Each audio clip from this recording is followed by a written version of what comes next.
Hey y'all, it's Crystal. Thanks for coming by today. Just a little book chat for you today as I want to chat about something I recently finished. I did get another Nat Galley early access to this one, and I just voraciously read it over the weekend, and I really want to tell you about it, and I really want people to read this book because it was excellent. It's so good. So today we're going to chat about The Hunger We Pass Down, and this is by Jen Sookfong Lee, and yeah, like I said, fantastic. So how to chat about this one is there's so much going on in here, so I don't want to, of course, give too much away, but at the heart of this is this multi-generational story as we follow several women of a family through the generations through the story, and really these sort of, it's kind of haunting, past that kind of sticks to this family and follows it through, trauma and violence and all these things that these women deal with in their lives, which a lot of women, sadly deal with these sort of things. But anyway, so let's see. We've got we start off our story in Hong Kong in the sort of early to mid 1940s, and our character here is Gigi. She's a young teenager, and she's just kind of living her day-to-day life in Hong Kong, and she is a little bit enamored and maybe slightly obsessed with this old brick house that's in Hong Kong. It's a 2-story, it's just kind of a mansion of a house with this big property and everything. Very, that house of the neighborhood, right? Because most people don't live in this type of large home, and so she's sort of intrigued. There's this story behind it. It is rumored to be haunted, but that's just, kind of, it's stories that, kids tell each other sort of thing. But it does have, this past as well. Like I said, it's rumors and stories of the house, and it is called Nam Ku is the house name, and so there's these, like I said, these stories, and but still, Gigi's still just kind of pulled to it, and of course, by our timeline of the 1940s, and if you are familiar at all, of course, we do see the Japanese forces make their way into Hong Kong during this time period, and this is really what sort of starts our story into play, as Gigi is literally ripped off the street, abducted, and forced to live in Namku, and is forced to be a comfort woman for the Japanese soldiers. Now, I'm familiar with comfort women, but if you are not, it is something that happened to, of course, women of Hong Kong, women of Korea, a lot of countries that were Japanese invaded and made their way into the country, where women were. It was, brothels essentially, but the women usually didn't have a choice. Like I said, like Gigi, they were just ripped off of the street and forced into this sort of service against their will, and often, of course, treated very poorly, and some didn't make it out alive, right? And we follow Gigi's storyline, and as it is sort of interspersed with Alice, who is our more present day storyline. We follow her in 2024 Vancouver, and Vancouver, Canada, and she is 40 years old, divorced. She has 2 children. They're like 10 and 14. Luca and Luna are their names, very cute, and she kind of has her own business that she's running, but I think kind of still just kind of feels a bit underwater. I think you've kind of hit that 40 age, and you kind of start to spiral, I think. I know, kind of, I did a little bit when I hit 40s, but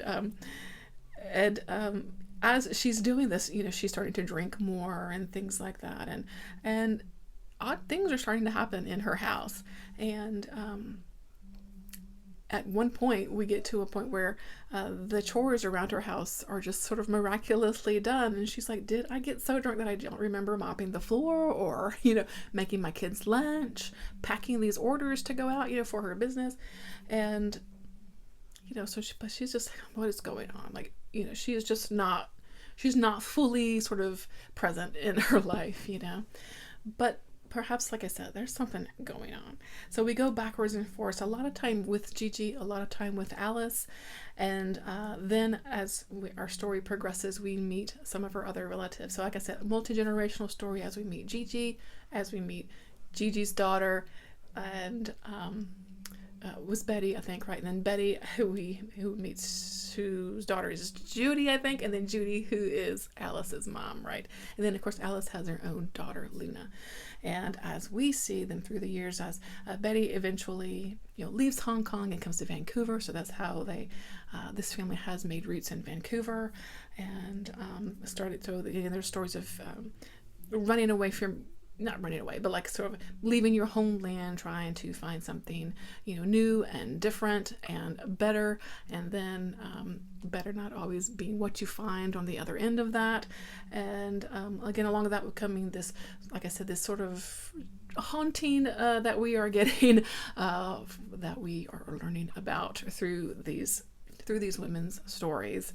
I hope that makes sense. I'm trying not to give too much away because there's a lot going on here, and it's really fantastic as really our past does meet, of course, our present story at some point as we really figure out what's going on and the darkness. And I think what a lot of times what trauma and violence, kind of will beget this sort of horror and haunting and ghostly, presence in a family.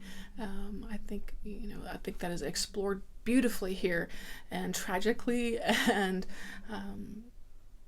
through such wonderful characters. And this author has just done something wonderful here, first of all, and it is just rich with history, rich with story, and as we see these women really just trying to live their life, they're just trying to get by a lot of times, and you can't always dictate the life that you're going to live, and the hands that you are going to be dealt, and so you are just trying to do your best, right? And but when there's also a shadow that is sort of all kind of hanging over you, it can be hard to break out of that, as well as this sort of curse, that kind of follows you and your family and your daughters that will come after you. So yeah, to me, there's a lot of going on in this story, as Alice is sort of finally figuring out what is going on in her house, that there's something sinister definitely kind of linking around and lurking in the shadows, and that is that we discover, of course, as our story is going on. So that's really kind of the gist of the story, and like I said, it just was. I mean, I couldn't put the book down. First of all, I read about a quarter of it, like Friday evening. Saturday, I just sat and read the rest of it, a few hours or so, because I couldn't stop. I couldn't put it down. We had a day where we were doing nothing. Everybody was just kind of retreated to their corners here in the house, and so I said, I'm going to sit here and read this book because, oh my God, I couldn't stop reading it. And I personally love a timeline story like that, where you kind of go back and forth, and as you get to the end, the puzzle pieces are filling in, and it gets more enriched as the characters are developed throughout the story. So to me, I thought that was just done perfectly and wonderfully here, and as it is linked in with real history, comfort women were a real thing, and many of them are still living today, and you can read their stories, and you can watch things about them. There are women in Korea that are still kind of fighting for for the Japanese to just acknowledge that this did happen, and to just kind of just say that I'm they just want to say I'm here and this happened to me, can you just say that, yes, we did this.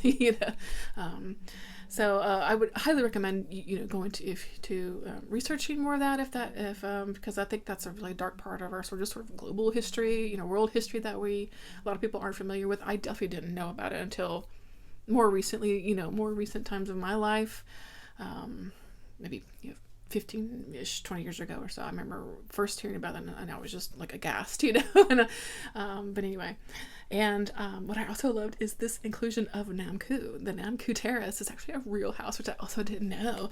And as far as I can tell, it still is standing today. It is this brick house. I'll kind of scroll through some photos that I'll steal from the internet here, and right there in Hong Kong, and it sticks out kind of like a sore thumb because Hong Kong has grown around it, but someone did purchase it, I think with the intent of sort of destroying it and just building something else on top of it, but I think now is being marked for like a preservation, well, because of the history that it has here, and so I think that is kind of on the plans for the home, though it does seem to have fallen into kind of disrepair. But there's some pictures I've seen of the interior that look pretty bad. So I don't know if they're trying to restore it or not, or just kind of keep it as it is as just a sort of monument to this history. I'm not sure, but it is rumored, of course, to be littered with ghosts of these women that were in this house, and some that didn't, like I said, didn't make it out alive during their time there.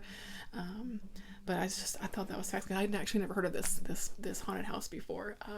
So it was interesting to look it up and see that it is really there. So that's interesting. If I ever get to Hong Kong, which bucket list, but will it actually happen? I don't know, but it would be interesting to check it out. But anyway, so I went down the rabbit hole of learning more about this place. But yeah, ultimately, this is just a stunning story of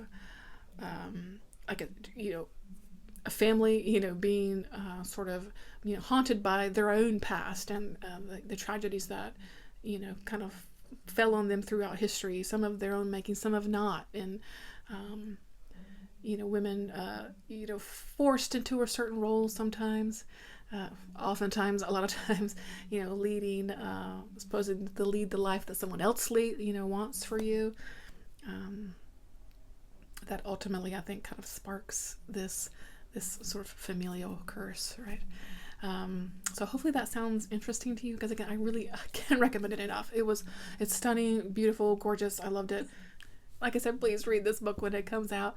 It's so good. It's so good. So yeah, thanks so much for watching. I hope you're doing well. Hanging in there. I'll talk to you in the next one. All right, guys. All right. Bye.